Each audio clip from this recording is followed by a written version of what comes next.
করছো বীর এসব? আর কেন এসেছো তুমি? তোমার কাছে তো গাড়ি আছে, যাও। বারবার আমার কাছে আসার সুযোগ খুঁজো না প্লিজ। অজুহাতের দরকারই পড়তো না যদি তুমি ক্ষমা করে দিতে।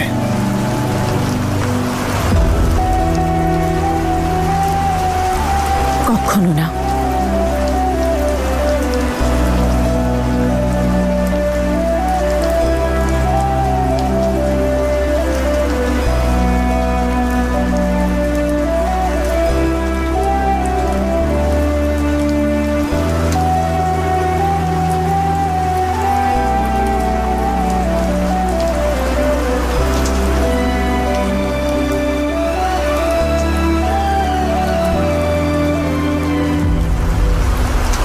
বৃষ্টি পড়ছে, কি জানি বীর কোথায় আছে। দেখতে পাচ্ছি বৌমা, যবে থেকে তোমার ছেলে এসেছে তুমি আর কারোর জন্য চিন্তাই করছো না। সেটা একেবারেই না মা। কি করব মা, বীর এতদিন পর এত কষ্ট করে বাড়ি এসেছে, এখন এক মুহূর্তের জন্য যদি দূরে থাকে আমার মনটা বড় উতলা হয়। কোনো ব্যাপার না, চলে আসবে। নতুন কাজে ঢুকেছে, আর তুমি তো জানোই ও এই কাজটা কেন নিয়েছে। ব্যাস, এখন তো উপরওয়ালার কাছে এটাই প্রার্থনা, যা আমার বীর চায় সেটাই যেন পায়।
তাহলে এখন আমায় ফলো করছো?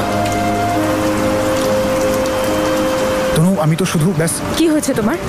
আমাকে আঘাত পাওয়া থেকে বাঁচাচ্ছিলে? ডোন্ট ওয়ারি বীর, বললাম তো আমি নিজের খেয়াল রাখতে পারি, আর আঘাত পাওয়ার অভ্যেস হয়ে গেছে। তোমার হেল্প চাই না আমার, আর না কোনো বডিগার্ড।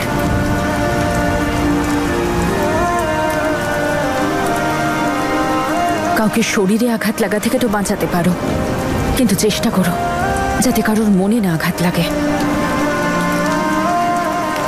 আর হ্যাঁ, কলেজে এরকম একদম করবে না। আমি এখানে কাজ করতে আসি, আর তুমিও শুধু নিজের কাজটুকু করলেই ভালো হবে।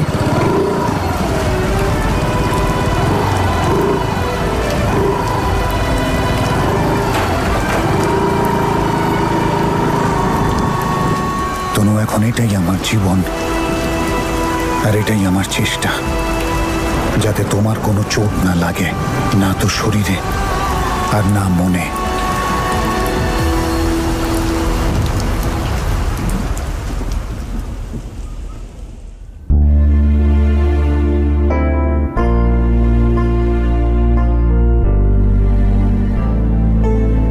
শোনো, আমি সত্যিই জানি না যে জেসমিন কোথায় আছে।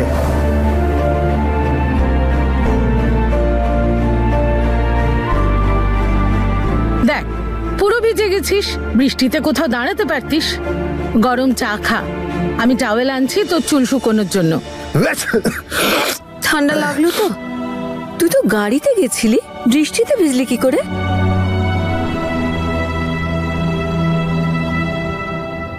তনু,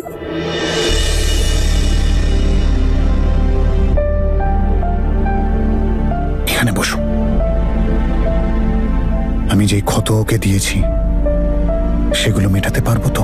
তোর মনটা তো সৎ, আর তোর চেষ্টাটাও, কিন্তু তনুর আঘাতটা খুব বড়, কিন্তু ও ভালো মেয়ে আর তোকে ভালোবাসে, সেই জন্য তোর অসুবিধাটা বুঝবে। আমার কাছে তুমি তো কখনো ছিলেই না বীর, তুমি শুধু খেলেছো, কখনো আমার সাথে, কখনো আমার ইমোশনের সাথে, কখনো আমার মনের সাথে। ওকে আমি যতটা কাঁদিয়েছি না, তার থেকেও অনেকটা বেশি আমি ওকে হাসাতে চাই। আজকে বীরের ঠাকুমার সাথে দেখা হয়েছিল। উনি বললেন যে বীর ওখানে খুব কষ্টে দিন কাটিয়েছে। পেট্রোল পাম্পে চাকরি করত, হোটেলে বাসন মাজতো, আর কারোর বাড়িতে ড্রাইভারের কাজ করত, আর রাস্তায় শুয়ে দিন কাটাতো। কথায় আছে, মানুষের পাপ যখন তার মাথা ছাড়িয়ে যায় তখন সে নিজেকেই কষ্ট দিয়ে তার প্রায়শ্চিত্ত করতে চায়। কিন্তু দাদা, আমি যখন আমার মেয়ে তনুকে দেখি না, তখন আমার মনে হয় বীর যতই শাস্তি পাক না, সেটা বোধহয় খুবই কম। যাক শোন, একটা কথা বলি, পুরনো কথা সব ভুলে যা। না দাদা, আমি ভুলতে পারি না, বলতে পারি না আমার মেয়ের সাথে ও কি করেছে।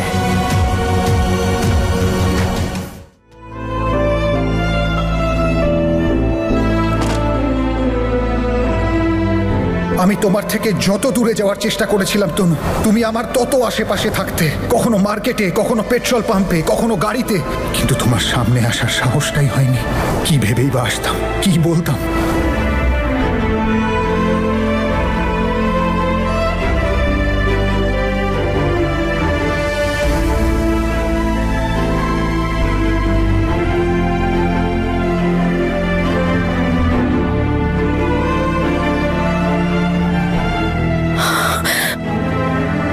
কেন আমার ওর জন্য খারাপ লাগছে? কেন ওর কষ্ট পাওয়া দেখে আমি কষ্ট পাচ্ছি? কেন? তুমি বলো যাতে আমি ফিরে যাই। ফিরে কোথায় যাব তনু? প্রত্যেকটা জিনিস তো তোমার কথা মনে করায়। ওর সাথে সেটাই হয়েছে যেটা ও আমার সাথে করেছে। এই বাড়ি, এই ছাদ, এখানে লুকিয়ে লুকিয়ে খাওয়া সেই নুডলস, এই চাঁদ, এই তারা, এই সব কিছুর সাথে তুমি জড়িয়ে। এদের ছেড়ে আমি কোথায় যাই?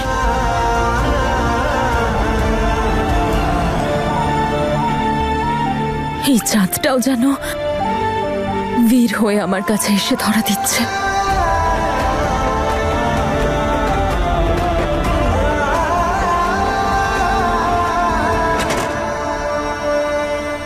বীর অনেকক্ষণ থেকে ছাদে বসে আছে, ঠান্ডা লেগে যাবে তোর। শোন, ওকে গিয়ে ডেকে আনতো। আমি যাই। ওকে ওখানেই থাকতে দাও। যে আগুনে ও জ্বলছে না, এই বৃষ্টিতে সে আগুন নিভবে না। কোথায় বলে যে কোনো জিনিসের গুরুত্ব তার হারিয়ে যাওয়ার পরে হয়। আমি তোমার গুরুত্ব বুঝিনি। যদি বুঝে যেতাম তাহলে এইসব করতামই না। এখন তো শুধু ক্ষমার আশাটাই করতে পারি, আর এই আশাটা শেষ নিঃশ্বাস অবধি করতে থাকবো।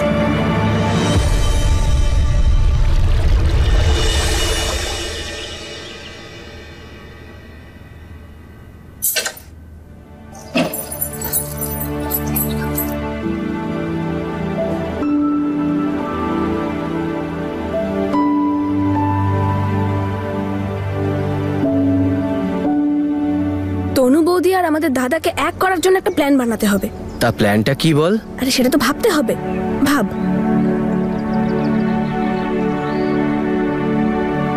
আইডিয়া, ওদের দুজনকে যদি একটা ঘরেই বন্ধ করে দেওয়া হয়।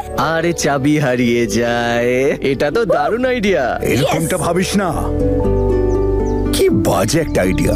কেন দাদু? কারণ ওরা দুজন তোদের দুজনের মতো ছটফট করছে না। দাদু তুমিও না। এই লাভ গুরুকে তুমি, তাহলে সেই জন্যে এখন আমি তোদের বলবো লাভের কোন ফর্মুলা কোথায় ফিট করতে হবে।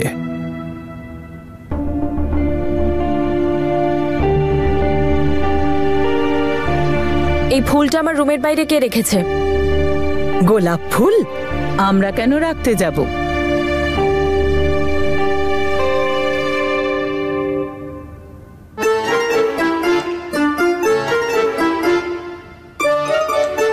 এই ফুলটা আমার রুমের বাইরে কে রেখেছে? তনু দিদি, আমি তো গোলাপে হাতও দিই না। আরে ওতে তো কত কাঁটা। ইউ নবরাজ, তনু দিদি প্লিজ, আমি তোমাকে ভালোবাসি ঠিকই, কিন্তু তার মানে তো এটা নয় যে আমি তোমাকে ফুল দিয়ে দেব। যদি কিছু দিতেই হতো তাহলে আমার লেখা কবিতা শোনাতাম। কিরে, শোনাবো? বলো বলো। ওপরওয়ালা বানিয়েছে তোর আমার জড়ি, বাবা বাবা, আমায় তুই ক্ষমা করে দে, আমি চাইছি সরি। আচ্ছা, না তুই করেছিস আর না তুই, তাহলে কি ভূত এসে আমার রুমের বাইরে ফুলটা রেখেছিল? আমরা কি জানি? আমি জানি এটা তোদের দুজনের মধ্যে কেউ একজন করেছে, আর কার কথায় করেছে সেটাও আমি জানি। শুধু একবার প্রমাণ পাই, তারপর খুব ভালো করে মজা দেখাবো তোদের। আমরা কি জানি?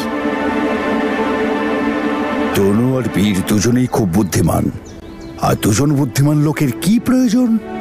কিছুটা নীরবতা আর কিছুটা কথা। ওরা তো এখন নীরবই আছে, এখন ওদের দুজনকে কথা বলার সুযোগ করে দিতে হবে। কিন্তু সেটা কি করে? এখন ওদের দুজনকে বারবার একসঙ্গে দেখা করিয়ে দেখো, ওরা বারবার যখন দুজন দুজনকে দেখতে থাকবে তখন অ্যাকশন হবে, আর অ্যাকশন হলে তখন রিঅ্যাকশনও হবে। এই নে টিফিন, তোর কলেজের জন্য দেরি হচ্ছে। যা, থ্যাংক ইউ মা। সাবধানে যাস।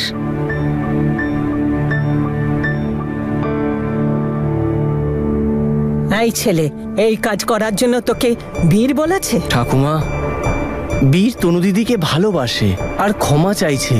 আর দিদিও তো জামাই বাবুকে ভালোবাসে। যদি আমরাই দিদিকে হেল্প না করি তাহলে কে করবে? দিলরাজ, খাওয়া হয়েছে তোর? যা, অপরীকে পড়াশোনা কর।